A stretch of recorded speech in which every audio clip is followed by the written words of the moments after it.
Ambassador Raz began to serve as Afghan's government's ambassador to Washington just weeks before the Taliban took over. She has been working tirelessly to raise the international community's attention to the plight of vulnerable civilians in Afghanistan, while also working to help Afghan refugees. Previously, Ambassador Raz served as Afghanistan's first female permanent representative ambassador to the United Nations and was the vice president of the 75th anniversary of the General Assembly. The event will follow with a panel discussion and also a Q&A session. And we're joined by three expert panelists: Belkis Ahmadi, Senior Program Officer at the United States Institute of Peace; Mitra Mehran, Scholarship Program Director at Women's Scholarship Endowment Program; and Ann Richard, Assistant Secretary of State for Population, Refugees, and Migration from 2012 to 2017, and currently Distinguished Fellow of Freedom House. I turn it over to you, Mr. Ambassador, and look forward to hearing your remarks.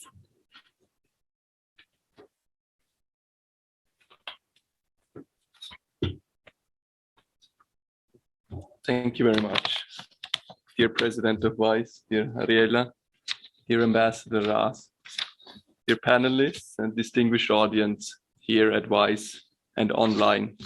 Thank you all for participating in this event on the current humanitarian situation and gender discrimination in Afghanistan.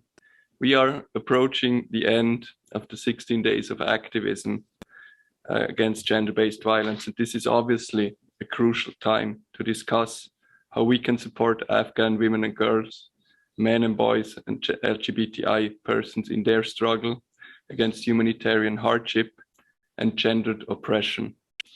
We will hear from Ambassador Raz about her assessment of the current situation and the role the international community can now play for Afghan women and girls and other vulnerable persons.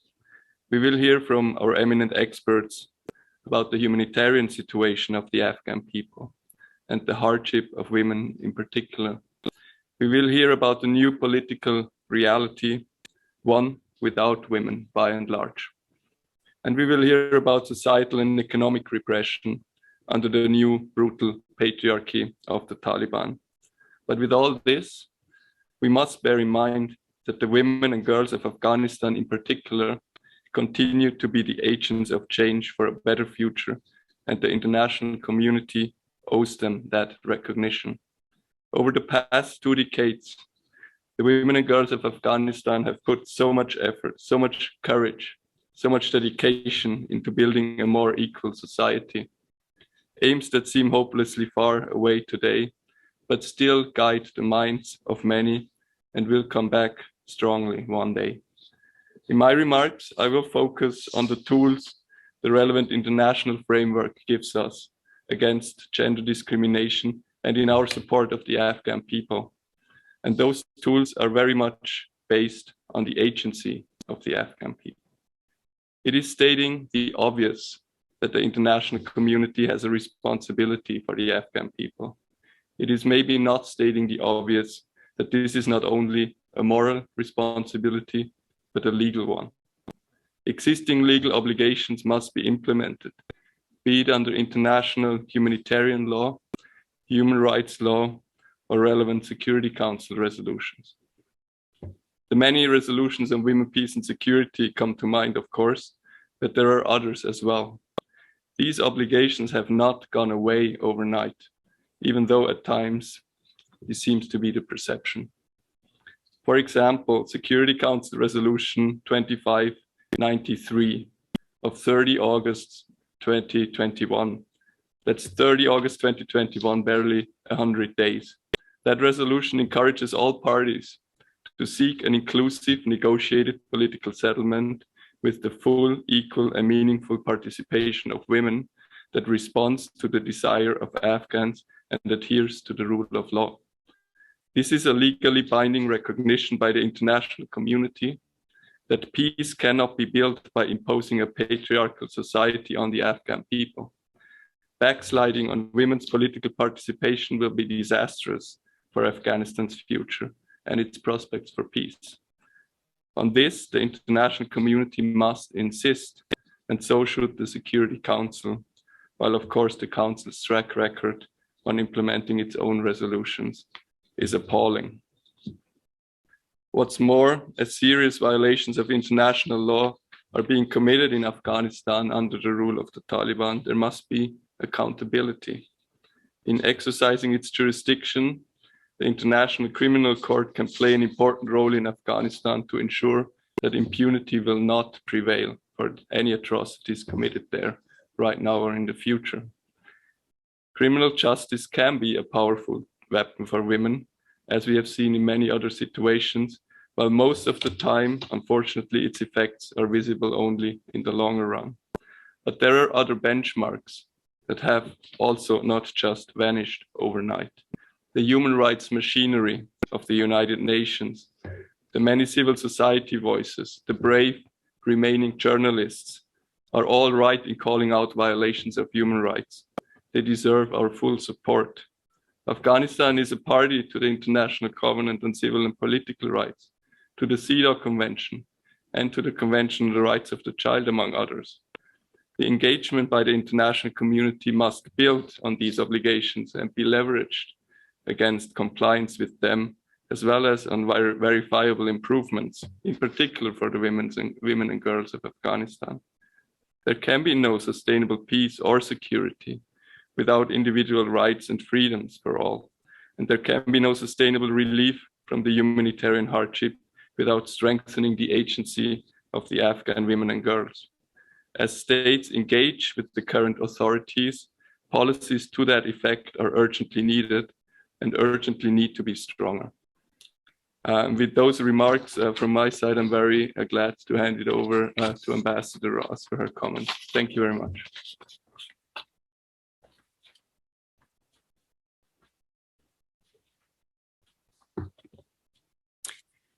Thank you, Ambassador Sperber, for the very kind introduction, and of course for co-organizing today's event with WIIS.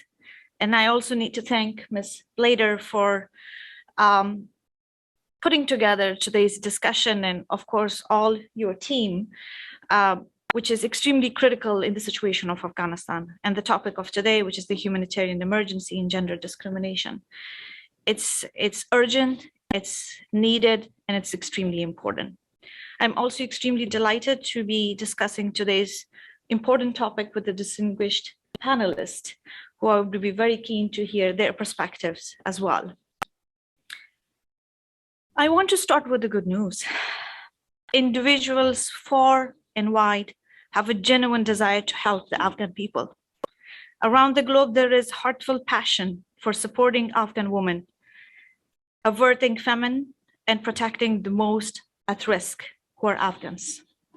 Now, for the bad news, because of August 15 and after the fall of Kabul and all the challenges that it brought with itself, very little has been done for people inside the country.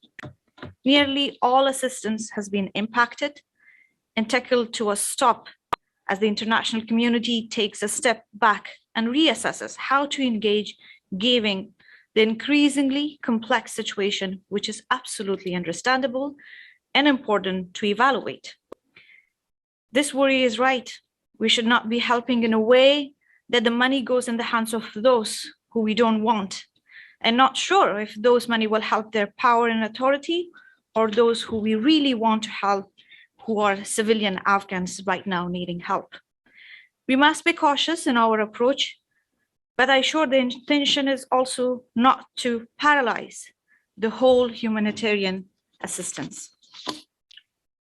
After August 15, the situation in the ground is worsened by the absurd political decisions we already see unfolding.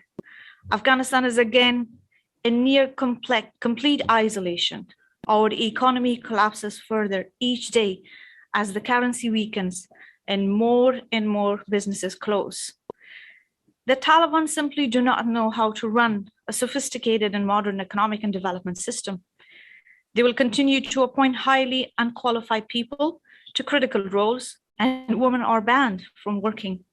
This for sure will bring no efficiency or sustainability. And as a result, what it seems we have is no choice but to intervene and help those in the country who are in dire need of support and humanitarian aid. I strongly believe that aid should not be politicized, and we should not allow it to be politicized and used as a tool for Taliban to maneuver it for their political purposes. This is absolutely complex, I acknowledge, but we should look into models around the world, how it has been done in other countries. We have examples like Syria, which unfortunately aid became a political tool, and we should try to do whatever we can to avoid that. Maybe we should look into the 25 years ago when Taliban first time take over, how it was done. The in-kind, and I think I'm emphasizing a lot on the in-kind humanitarian aid that comes in forms of food and medical supply, it should go as soon as possible, especially considering the cold weather that's arriving in the country. The engagement of local NGOs, international humanitarian organization, could be the venues that could be utilized as means to deliver the direct and indirect distribution to Afghan citizens. The winter has arrived, and we are, of course, in the midst of a drought, famine, conflict, limited resources. This brings us to no choice but to effectively work around a right model for delivery of food and medical supply. However, in addition to humanitarian aid, which is urgent, but there are also other areas that need attention and support. We cannot just say we lost and step back. In Afghanistan, there is a continued demand for a civic space to work within. We need to be proactive in protecting spaces for the drivers of change that are already well established within Afghanistan. Those are women, youth, civil society, and media, what I view as the 4 pillars of our new Afghanistan, which will lead us to a brighter future for our country. I always say, we lost a country, we lost a government, but we haven't lost a nation. They need to be protected, and we have to make sure they have the space to thrive. This can be done by promoting the voices of those still inside the country, helping them to echo even outside of Afghanistan in order to bring any pressure we can for the promotion of their rights. They are the strongest and most effective advocates for themselves. We need to maintain international demand for freedom of press and freedom for civil society to continue to operate. These 4 pillars are the ones who will be crafting a future for Afghan people and for the Afghan society. My greatest encouragement is that the more beautiful reality that we built over the last 20 years did not totally go away. The investment into the Afghan people, the mindset that have been transformed, the human capital which has been built up, and the dreams that had bloomed have not gone away. The Afghan women of today are not the women of 20 years ago. I've been saying this over and over.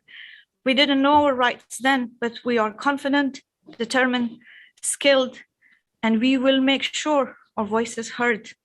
And you have seen the examples of those women who are still demonstrating inside the country with bravery, courage, confidence, and they're beyond heroes for me.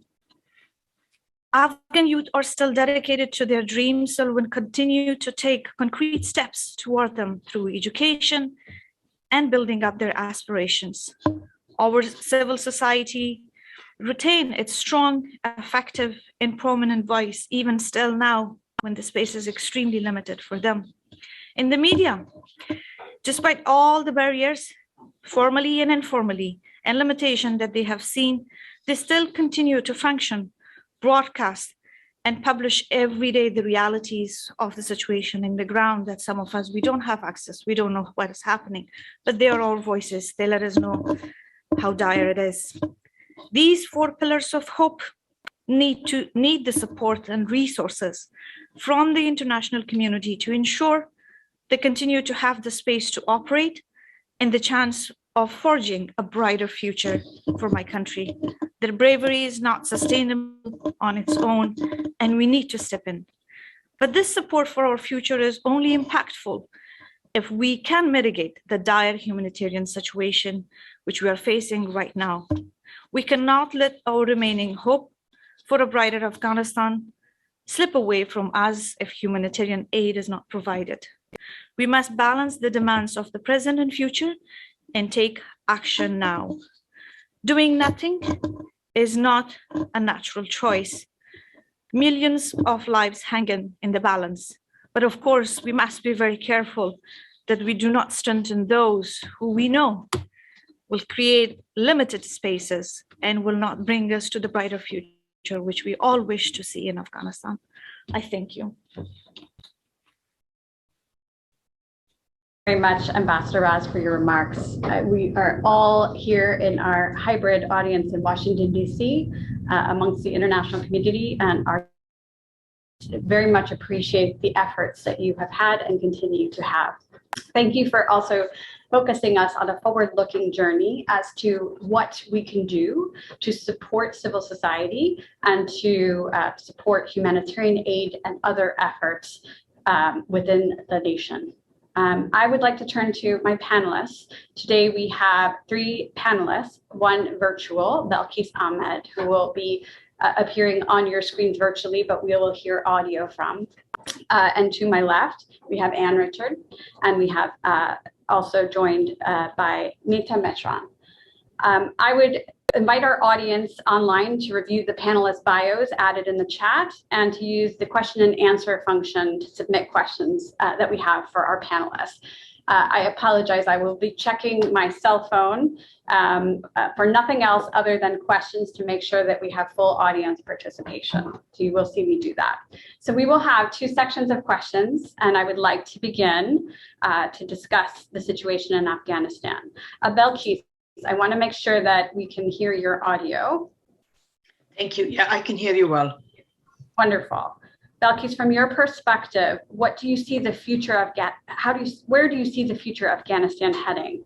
The multitude of urgent problems is simply overwhelming. Economic collapse, growing poverty, the disintegration of governing institutions, and the COVID-19 pandemic.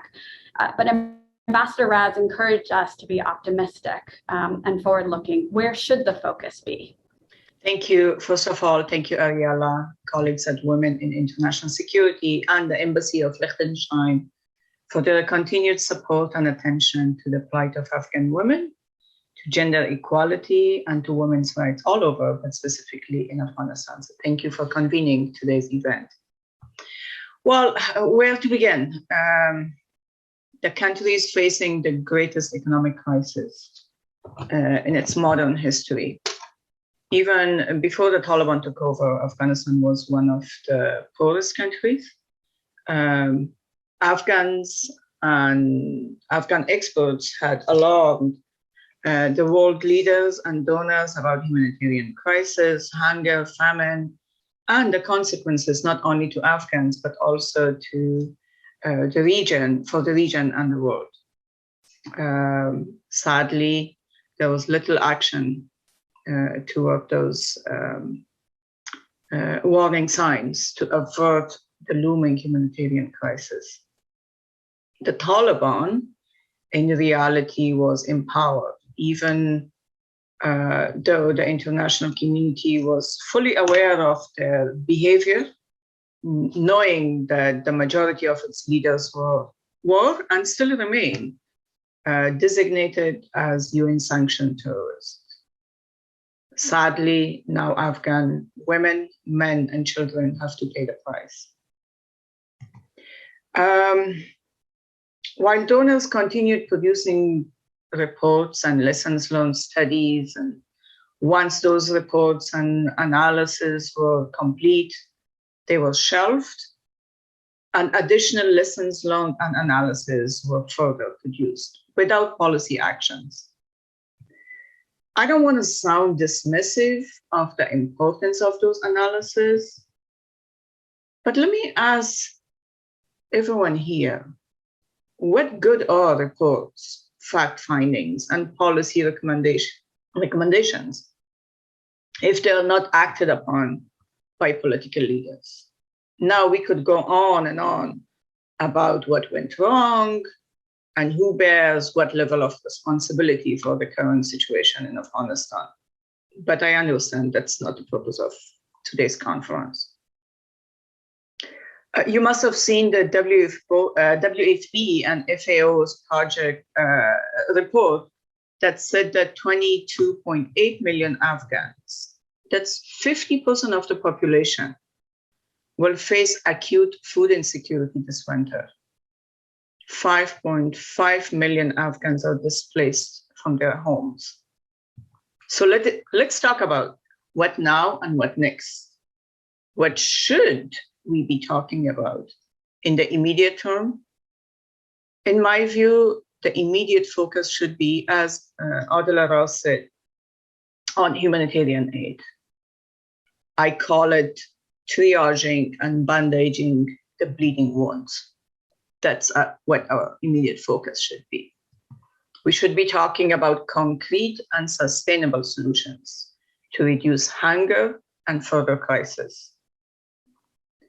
We should send aid to the country as soon as possible, and that aid should be dispersed to NGOs.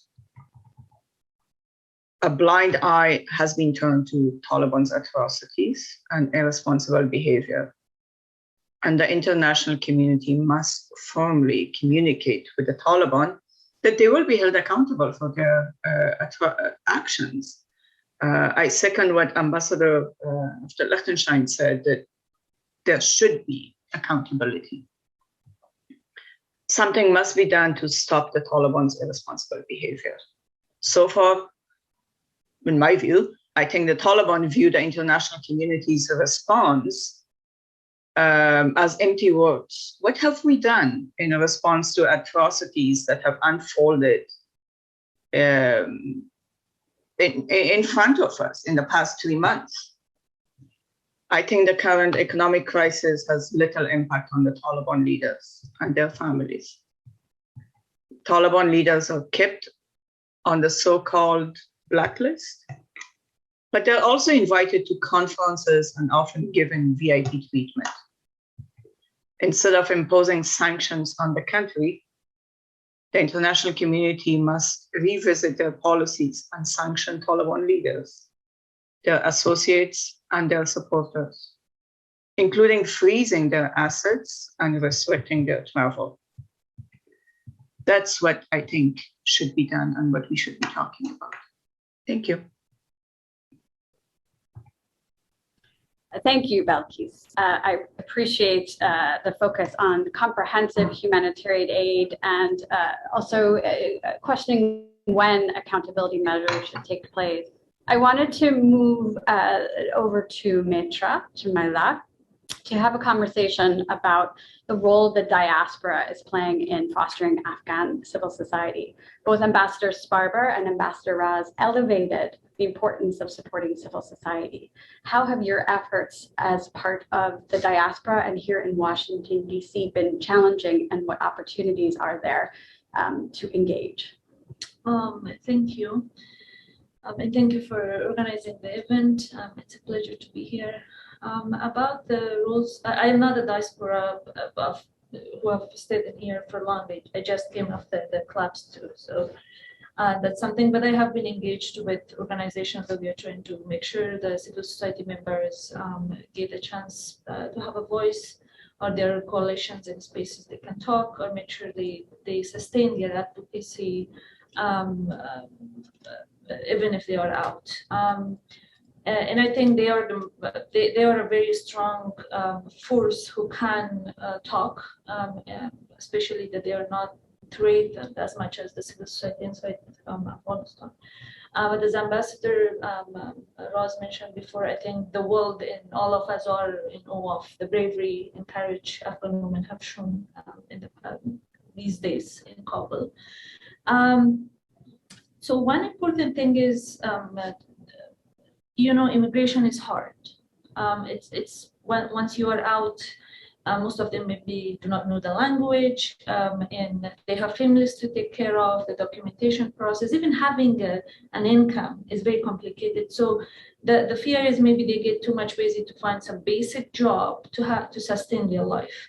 And then what is important is think tanks or academia or other people give them opportunities For example, we have a large number of amazing scholars who are out. And I think Scholars at Risk program is doing a great job. That I had an event this morning with them too, to make sure that we encourage universities to give a spot for those scholars to study. And then maybe language is a barrier. Make sure that we provide them with short-term 6 months to a year language programs.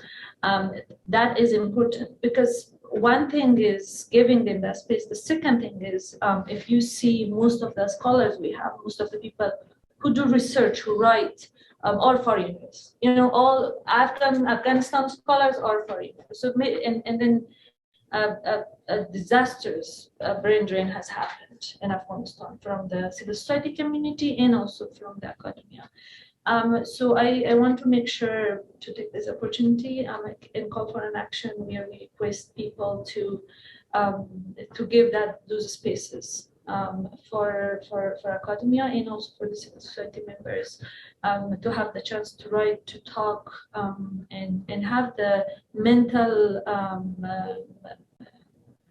keys to do that. Because now I am one of the people who got out of Afghanistan during the evacuation. I knew the language. I have studied in the US, but I still see how complicated it is the finding a job, how complicated it is documentation and everything. And I think for Afghans, not only the diaspora, but for Afghans for civil society and academia of Afghanistan who are evacuated in August, we should give them that space. But also let me take this opportunity and thank the diaspora. Some of them maybe even don't know the language, Pashto or Farsi.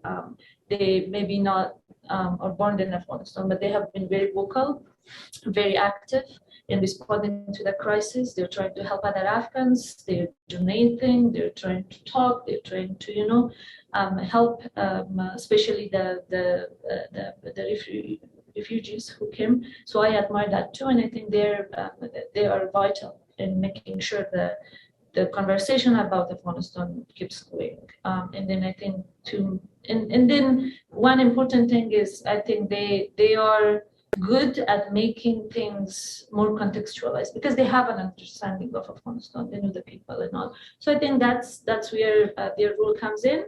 But they are doing a great job, and I admire them and I appreciate them. But also the new diaspora that is getting created from the Afghans who are evacuated, that is important too, that we focus on them so they get the space they need. Thank you, Metra. I reminded that we were introduced to you when you recently finished your studies as a scholar here in the United States, and that the Women in International Security has a next generation scholar program funded by the Carnegie Corporation, where we've had the pleasure of hosting 2 Afghan scholars previously. And I think that a small part that we can play is continuing to ensure that we are providing opportunities and recognizing that there's a broader community of which resources need to apply.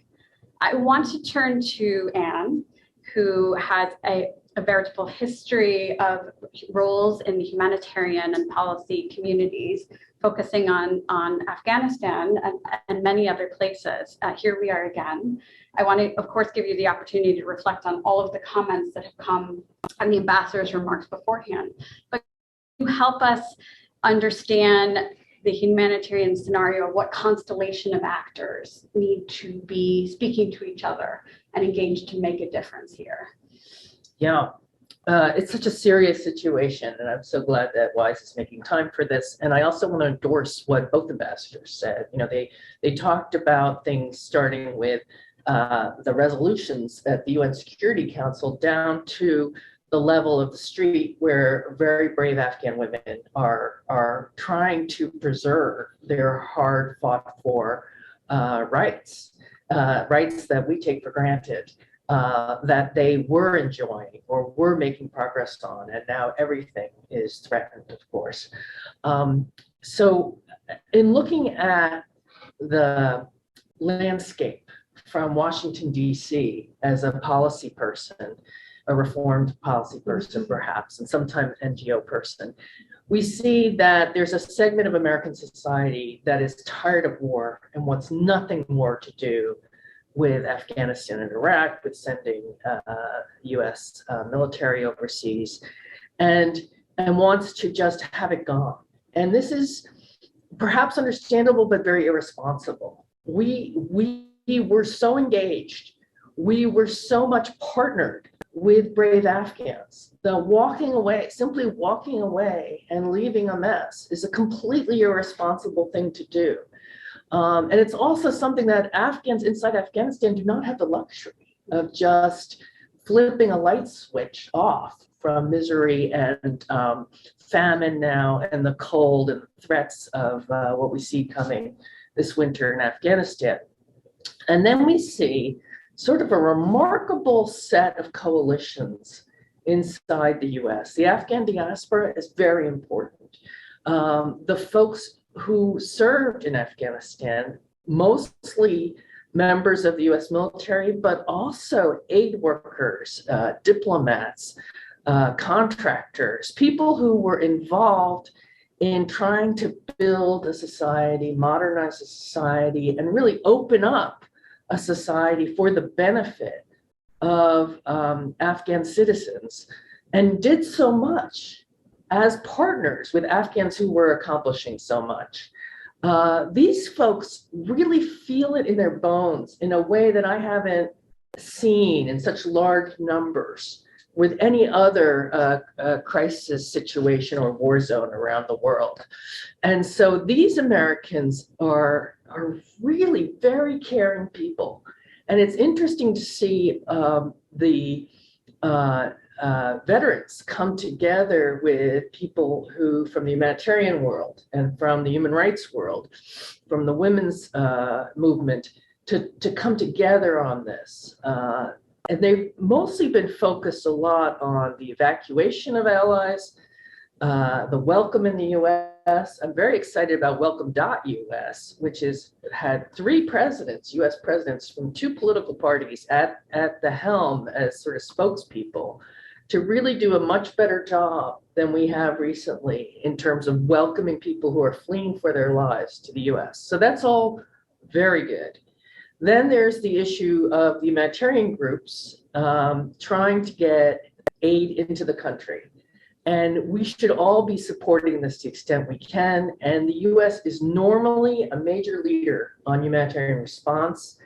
And I'm concerned that the desire to have Afghanistan over and gone will undermine US leadership on these issues. Certainly the humanitarian organizations are very loud on this and coming out very strong. There's a piece of this, though, that is a different wrinkle on the humanitarian situation in Afghanistan, which is the implosion of the economy, the breakdown of the ability for people to get to banks, to get money out of banks, to wire money in, to have ordinary Afghans who are working to get paid. And so this implosion of the economy is something that the normal constellation of humanitarian organizations is not used to dealing with. And I've been very impressed that Interaction, the Coalition of Relief and Development Organizations, and Human Rights Watch especially, and some other groups have really tried to elevate this economic issue to very high levels at the US Treasury, the World Bank, because that's what it's going to take to fix this. And it's not something that can be just left to drift. I think this is a real threat to the people of Afghanistan, the fact that the currency is drying up and the economy is imploding. And then a piece that I'm very, very concerned about from the Freedom House perspective, where I joined Freedom House in the beginning of October, and a project we're working on there is to try to get aid and support to human rights defenders, to people who were super brave and courageous and constructive in the last 20 years, who have been, in many cases, the leaders of these organizations have been directly threatened by the Taliban.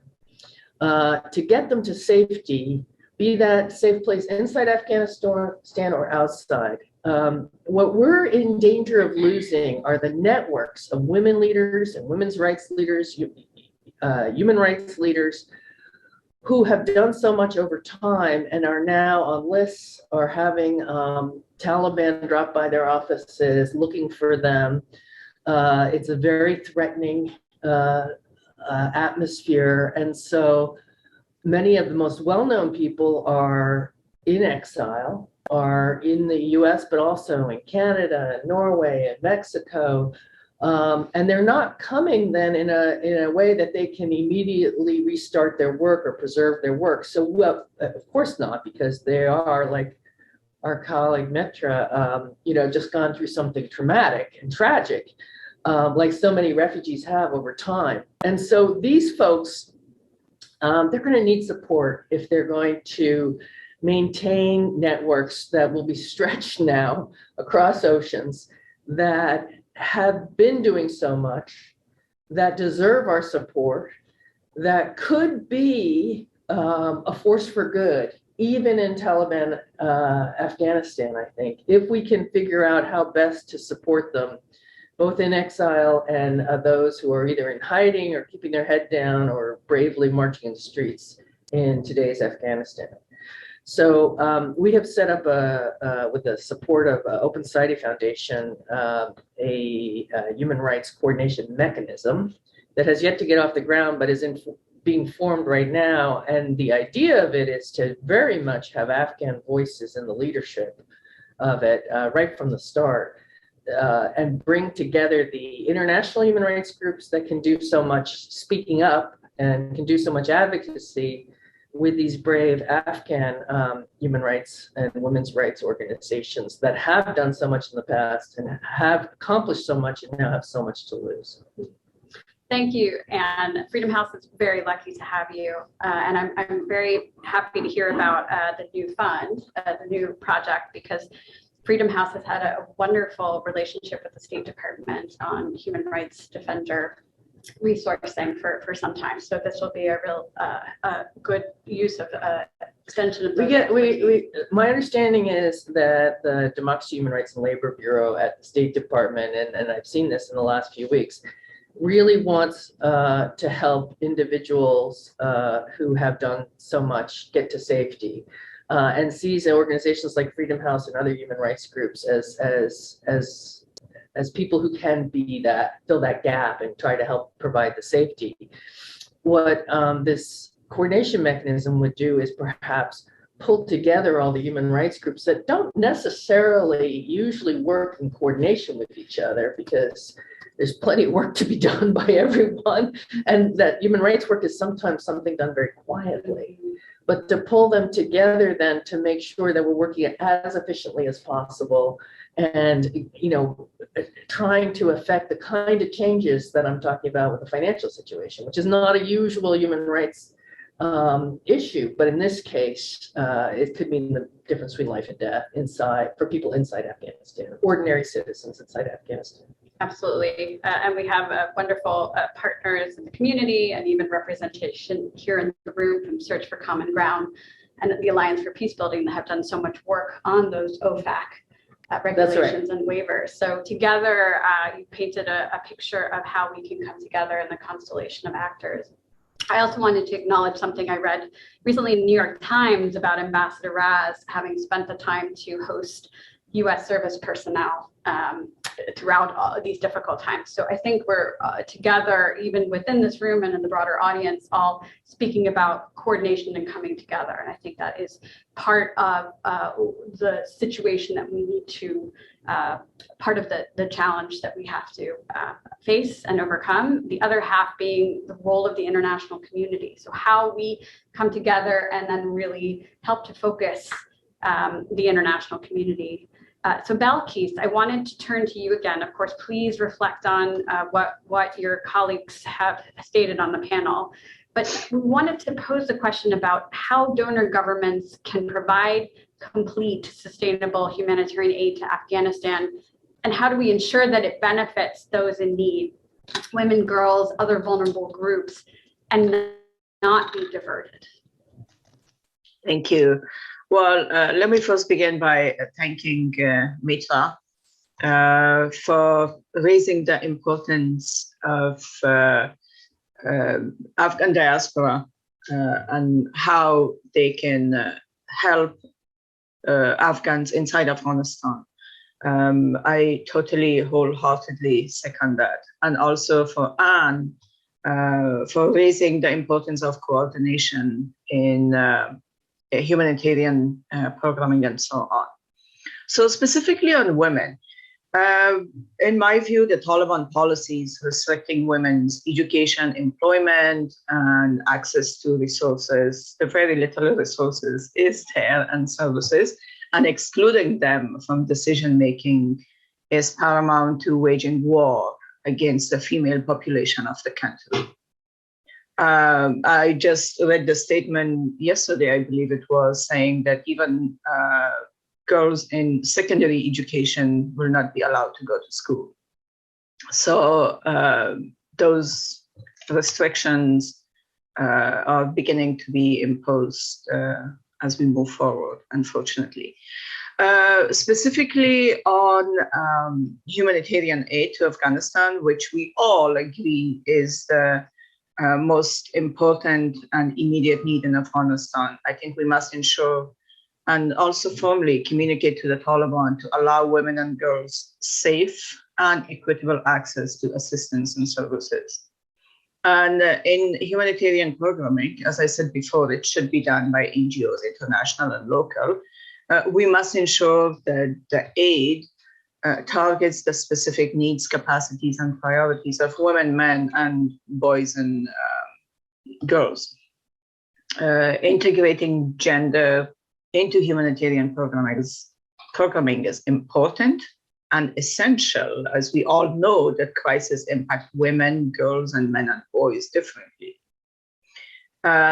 We also must put in place monitoring and evaluation strategies to ensure aid reaches people who need the type of support.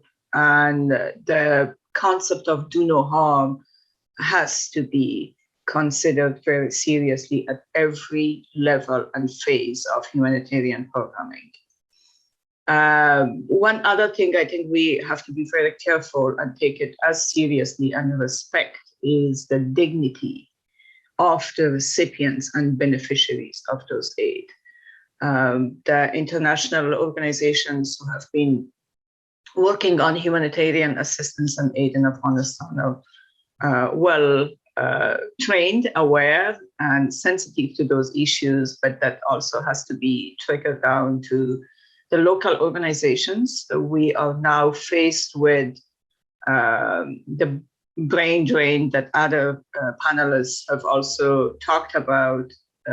We have to start everything from the scratch, unfortunately, and sadly, train new civil society activists and workers on the do no harm concept and the importance of respecting the dignity of recipients of aid. I'll stop here. Thank you, Balkis.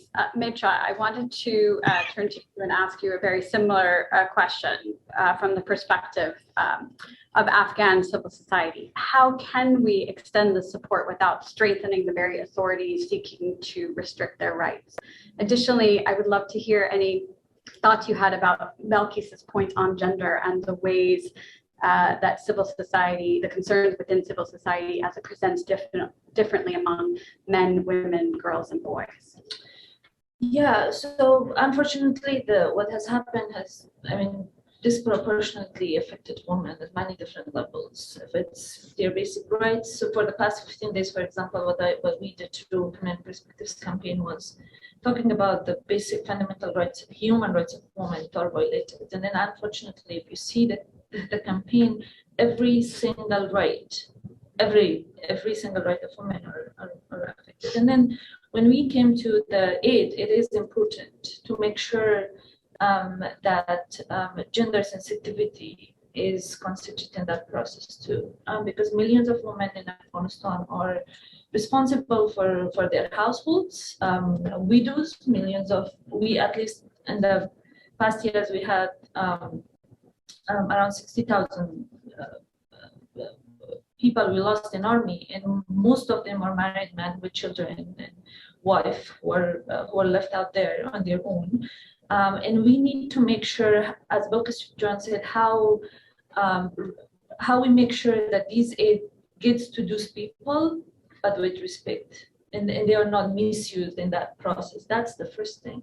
And the second thing is, if you see civil society in Afghanistan, women have been the backbone of civil society in Afghanistan. I mean, most of major, I think, NGOs are run by women, at least in the past 20 years. And they are, even if their leaders are in exile, but I see some of them working. So trying to ensure, and they're very active at local level, so that's the good thing. They know women are comfortable with them, because I see even if their leaders are in exile, they are there. So what we can do is, yes, WFP and UNICEF and these big organizations are doing an amazing job, but make sure that at local level we engage those organizations, even in distribution of aid. You know, the people are more comfortable, they know the context, they know the households, which woman needs help and which women don't have access to that aid, and then they can get to them. So this way, one, we make sure that those organizations keeps working, because maybe they were not engaged in humanitarian distribution aid before, but that's some way to keep them alive for some time, so they can engage in other advocacy or awareness activities they had before.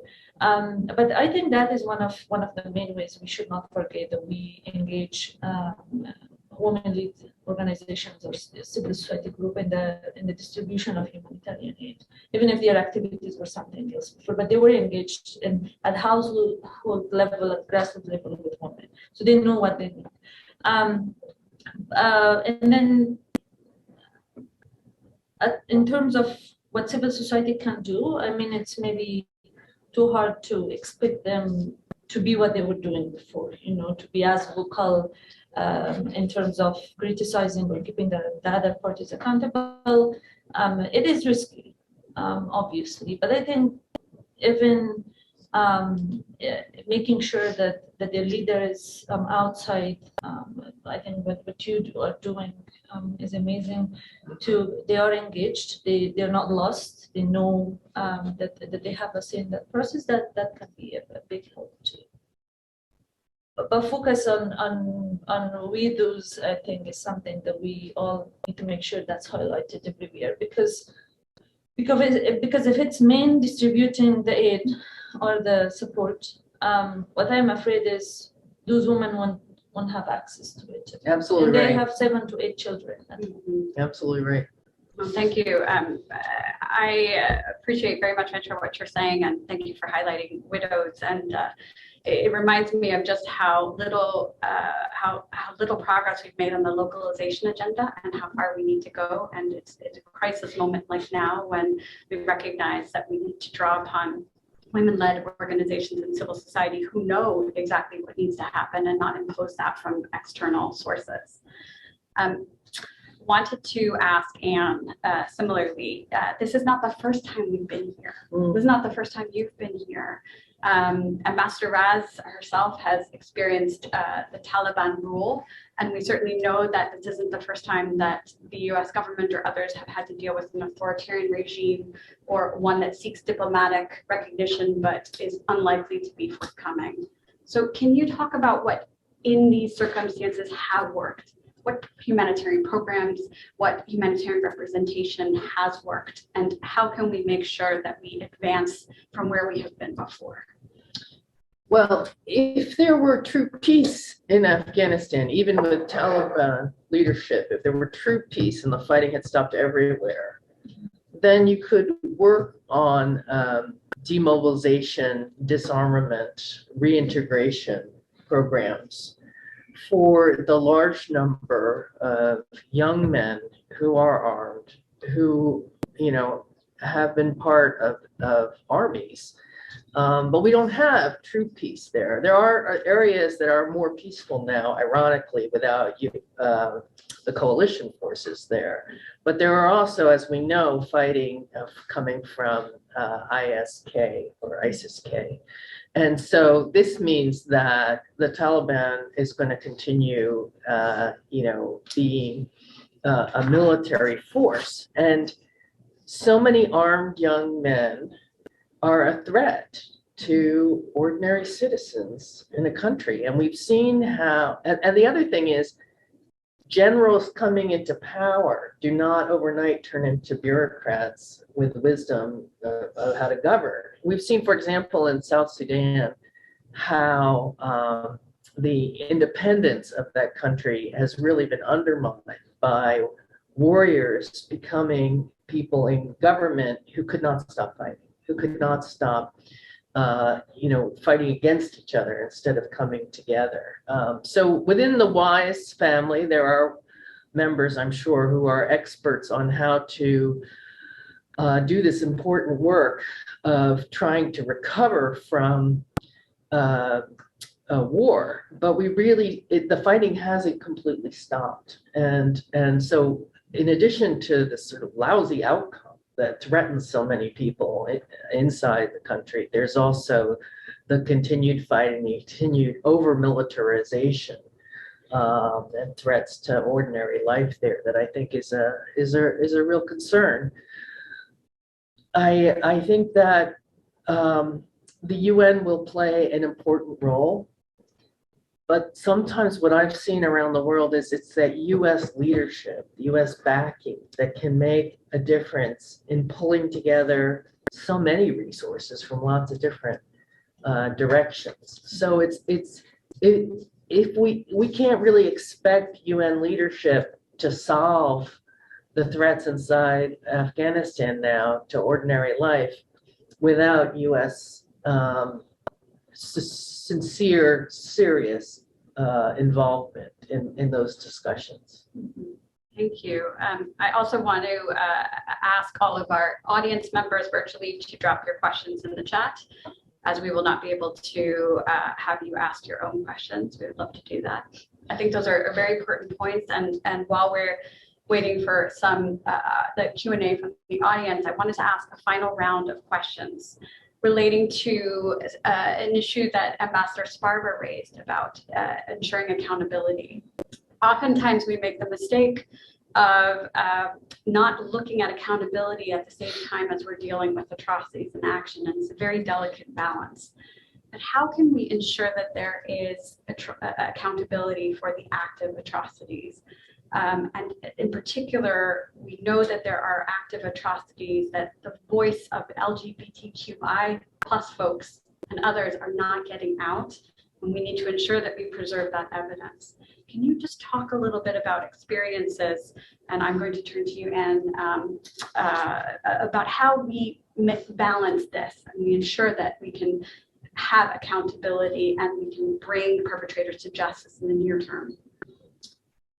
We are working with the Federation, the International Federation for Human Rights that's based in Paris, and with other human rights groups right now is putting this coordination mechanism together. And some of these groups have expertise in collecting evidence and bringing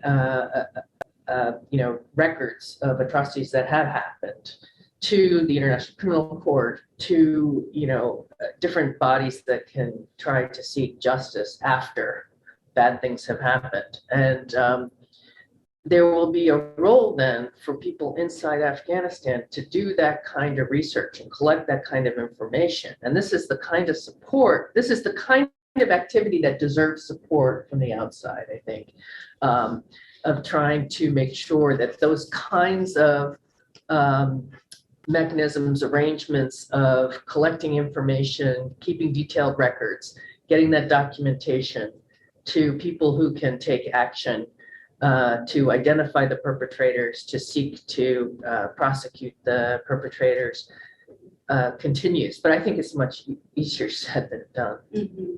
Thank you. Belkis, I want to turn to you with the same question about justice, and accountability. Sorry, I agree with what Anne said. I think we need to support Afghans inside Afghanistan who are already doing that with taking great risk in documenting and collecting evidence.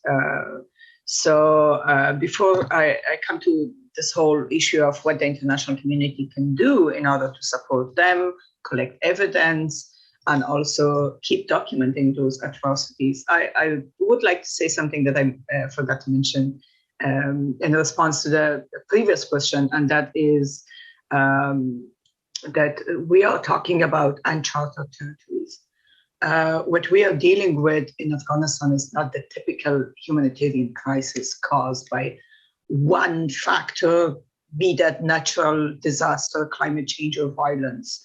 We are talking about a combination of multiple factors that require adding additional and complementary programs to the humanitarian aid and programming. And by complementary programs, I mean, I would like to emphasize on the importance of psychosocial counseling and trauma healing as part of the whole package of humanitarian aid and assistance. So now to your question. Where to begin again? I think the international community, I keep bringing international community because we are all in it together. We are responsible in many ways in what's going on in Afghanistan, those individual experts and also entities and policymakers. So first of all, I think we, the international community, when we engage at political, diplomatic, and NGO level with the Taliban, either inside Afghanistan or outside, I think we have to seriously consider gender balance in the composition of our own delegation. Meeting with the Taliban, women must be included in every meeting with the Taliban.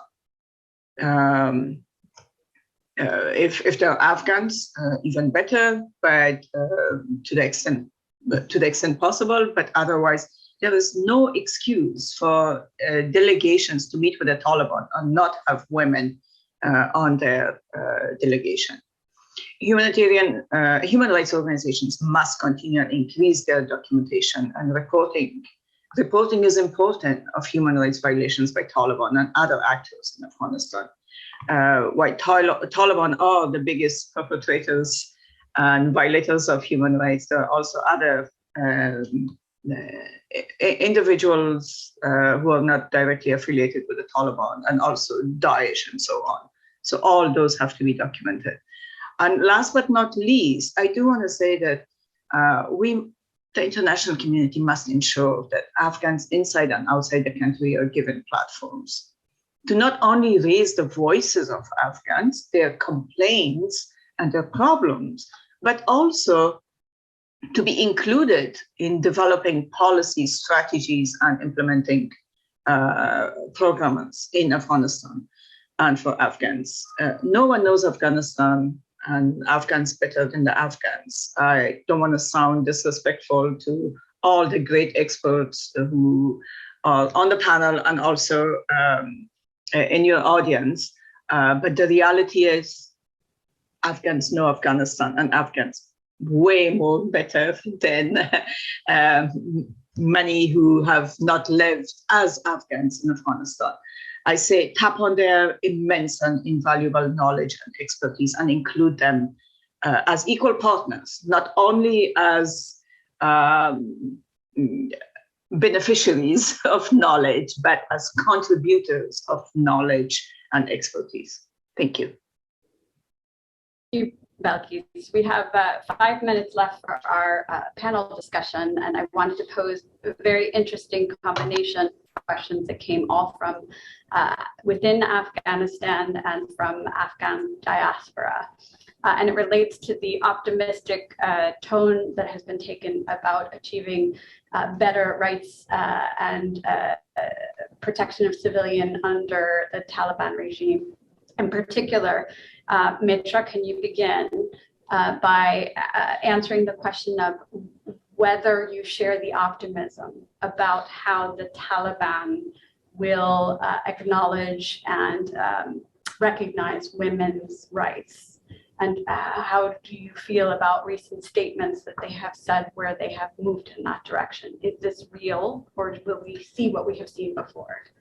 I don't think so. So first thing that we need to make sure everyone to acknowledge is everything you see coming from Taliban. It doesn't actually. It's not that they care about the people or about the women. It's that they are seeking international legitimacy and aid. Because why? Because the secondary education for girls, they are not. It's banned by Taliban, right? And then the reason is they want segregated classes. They want safe environment for girls, and safety for them is segregation of the class is what they say. But the reality is primary, secondary, and high school have always been segregated in Afghanistan. Our girls' schools are separate, and there are female teachers. So their basic reason of they bring up that they do not allow girls to go to school is wrong. They have taken women hostage so they can leverage it for aid negotiation. That's very true. And then the statement. So that's the thing. What I wanted to say is when you see something from Taliban, you need to make sure that you see it in practice, because most of the rules they have is maybe it seems nice in the law when you see it, but in practice that's actually the de facto denial of other rights of women. And about the statements they got. So it's just rereading some traditional and religious rules that's there.